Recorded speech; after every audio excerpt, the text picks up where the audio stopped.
Hi everybody! Today we are going to read an ebook from Destiny Discover called Charlie Hernandez and the League of Shadows.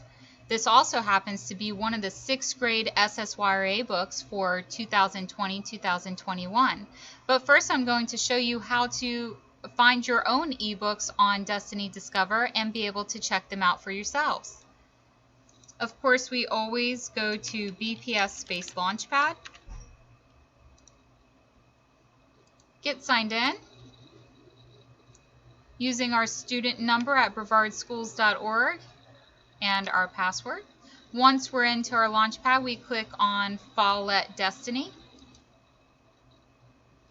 And if it brings us to this page, we just need to scroll down till we get to O for Ocean Breeze and click on Destiny Discover.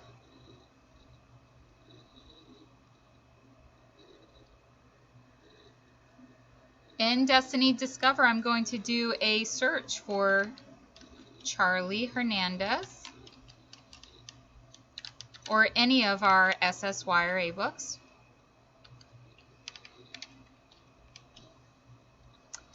And as I'm looking at what our Destiny Discover has to offer, I see Charlie Hernandez and the League of Shadows. That's the book I want. That says it's an ebook. Right here I can tell. Then if I scroll down a little bit further, it has an in tag, and it says Charlie Hernandez and the League of Shadows, same book, except for this one says it's a regular book, a hard copy book that's on our shelves in our library here at Ocean Breeze. And then this one down here, this is actually the one that I checked out that I just showed you the cover for. It says the same title, except for this one says it has a green rectangle with an uppercase white E, and it says Follett ebook. So this ebook is through Follett. This ebook up here with the little lowercase E on the blue book cover, that is actually from Sora Overdrive. That is also available to you, but when you click on this one, it's going to take you out of Destiny Discover and into Sora Overdrive to be able to check out that book. This book is right here within our Destiny Discover program. Now, one way, if I hadn't searched it, one way that I could have found any book that I've checked out from our media center or our ebooks or audiobooks is to click on these 3 white horizontal lines up at the top left-hand corner. Click on them. Oops. And I don't see any of my information here because it says I need to log in. So let me do that real quick. Fortunately for you, you are probably automatically logged into your account and do not have to do that every time, but I do have to. If for some reason you do need to log into your account, it's your student number, student number. Okay, now that I'm logged in, I click on those 3 white lines. I scroll down until I see checkouts.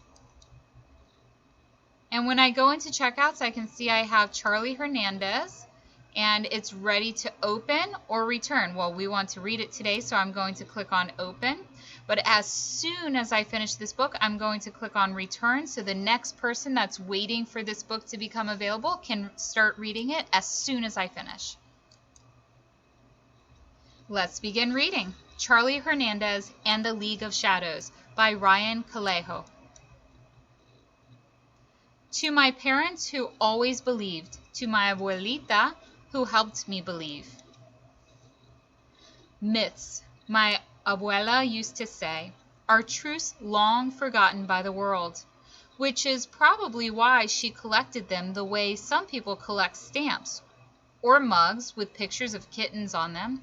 She gathered tales of enormous, horned, snake-like sea creatures, of 2-headed vampire dogs with glowing red eyes, of terrifying man-eating ghouls that stalked the night, searching for naughty children to kidnap. The myths came from all over the Spanish-speaking world, from Madrid to Quito, Mexico City to Buenos Aires. Most of them were hundreds of years old, almost as old as the cultures that had inspired them. Some had spread quickly around the globe, spread like wildfire. Others never even left the tiny rural towns where they'd first been told. All her life, my grandma had been obsessed with Hispanic mythology, with all the legends and stories and folklore, and had spent years teaching them to me. When I was little, we used to hang out in the kitchen on lazy Saturday afternoons, me and my Power Rangers PJs and chancletas. My abuela telling her favorite tales from memory, making the epic battles and ghoulish monsters come to life with every gesture of her brown and wrinkled hands. Afterward, she would quiz me on what I've heard. We played this little game, sort of like Pictionary, where she'd draw a quick sketch of one of the characters, and I would have to guess who, or in most cases, what it was. If I got 4 in a row, she'd let me eat leche condensada right out of the can, which might have been the only thing I enjoyed more than listening to her stories. At the time, I thought it was all just for fun, a cool little game between the two of us, but I should have known better. My abuela hated party games. Chapter 2. I still remember the first night in the police station like it was yesterday. The tall sheriff's deputy telling me that everything was going to be okay, that there was nothing for me to worry about, that they'd find my parents, promising me that. Then he handed me a chewed-up number 2 pencil, dropped a yellow notepad on the desk in front of me, and told me to write down everything I remembered. Told me not to leave anything out, not even what I was feeling. I'm not sure which was more embarrassing, the fact that I could barely hold the pencil in my sweaty, trembling hands, or that I didn't have anything to write. See, I wasn't there the morning my parents went missing. I was at the local guitar shop. And I wasn't there later that afternoon when our house burned down. I'd biked over to Zoo Miami for the day. So 45 minutes later, I'd gotten down only 2 words, but they were the truest words I'd ever written. I'm scared. So scared I could barely breathe. So scared I could actually feel the blood pulsing through my hands and feet. But I didn't write any of that down. Instead, I sat frozen in the small interrogation room with tears running down my cheeks, waiting for the deputy to come back, waiting to wake up from this horrible nightmare. And that was when the pain came. It felt like 2 little bee stings up near my temples, hot and sharp, but lasting for only a moment. I remember running my hands through my hair and feeling something strange. I remember getting up and walking to the tiny half bathroom at the end of the hall for a closer look. I even remember the small, squeaky sounds my sneakers made on the scuffed and dirty tiles. But what I remember most was the pair of stubby horns I discovered growing out of the sides of my head. They were a dark golden color, like honey mixed with dirt. Chapter 3. That day was the single worst day of my life, but the days that followed were almost as bad.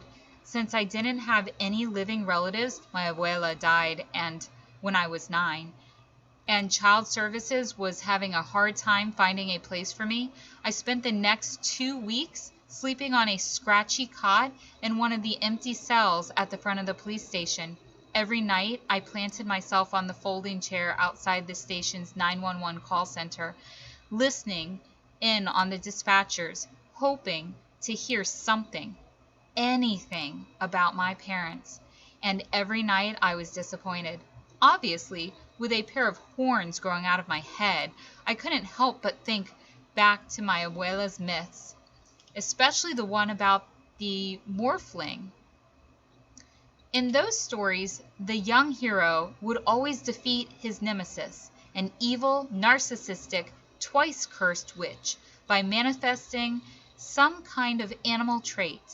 It was usually something odd, like fins or hooves, or an armadillo shell, and even though it seemed sort of similar to what was happening to me, minus the whole fighting an evil witch part, of course, I honestly didn't see how a fairy tale could have anything to do with my current situation. They were just made-up stories. You know, kids stuff. Then, about a week or so later, the horns suddenly vanished. I couldn't explain it. I just woke up one morning, felt around underneath my hoodie, and they were gone. At that point, I just assumed, like most people probably would, that I'd had some sort of nervous breakdown, my terrified mind frantically mixing reality with fiction, trying to bring me back to a time when I felt safe, back to a time when I was surrounded by people who loved me and cared for me and would never let anything bad happen to me.